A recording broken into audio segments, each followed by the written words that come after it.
Respected viewers and dear friends, नमस्कार। मैं doctor Dhananjay Mishra आज अपने यूट्यूब चैनल मिश्रा होम्यो में आपका हार्दिक स्वागत करता हूँ। आज हम आपसे फियर ऑफ एग्जामिनेशन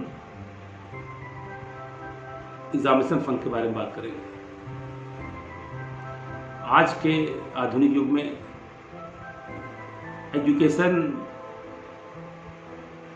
के क्षेत्र में इतना दबाव है, बच्चों पर पढ़ाई का इतना दबाव है कि एग्जामिनेशन आते आते आपस में कंपटीशन की वजह से एक दूसरे से आगे निकलने की होड़ में वो इतना दबाव महसूस करते हैं कि वो एग्जामिनेशन ठीक से दे नहीं पाते और जिससे रिजल्ट उनके विपरीत आता है। सब कुछ पढ़ा लिखा होने पर भी, सब कुछ याद होने पर भी एग्जामिनेशन की फियर से, एग्जामिनेशन के दबाव से जैसा रिजल्ट आना चाहिए था वो उनका आ नहीं पाता। ये दबाव आज के समय में माँ बाप का भी है, स्कूल के या कॉलेज के टीचरों का भी है। ये उनके भविष्य के लिए तो अच्छा है, लेकिन ये उनके लिए मानसिक तौर पर अच्छा नहीं है, क्योंकि वो सहज नहीं रह पाते। जो कुछ याद है वो भी भूल जाने की हालत में आ जाते हैं। होम्योपैथिक में इसके लिए बहुत कारगर दवाएं हैं। होम्योपैथिक में कुछ कारगर दवाओं के बारे में हम आगे बात करेंगे। पहली होम्योपैथिक दवा एथुजा सी है।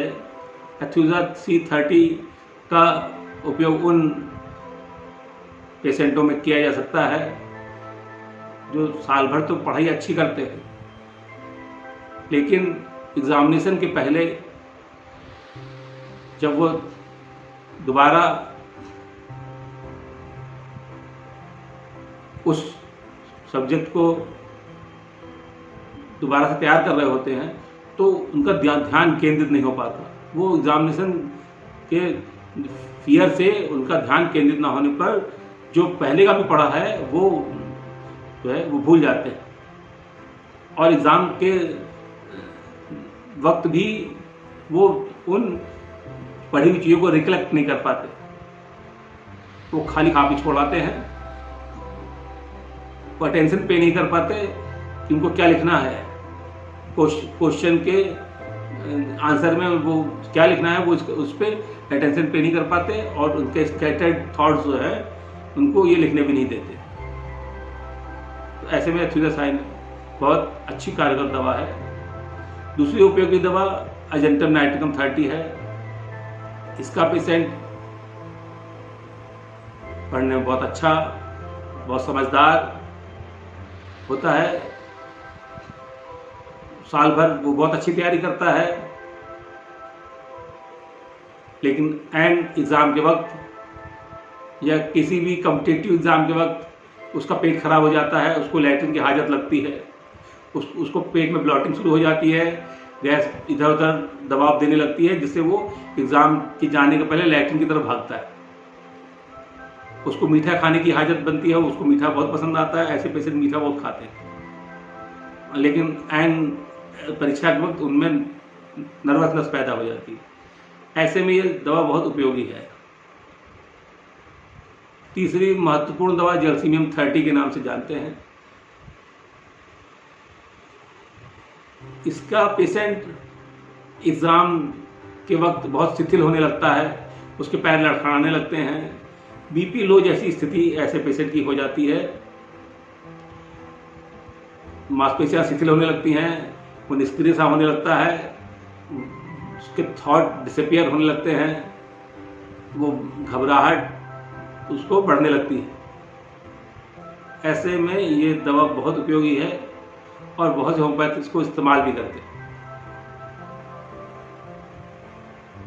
चौथी महत्वपूर्ण दवा फियर ऑफ एग्जामिनेशन में एनाकार्डियम 30 है।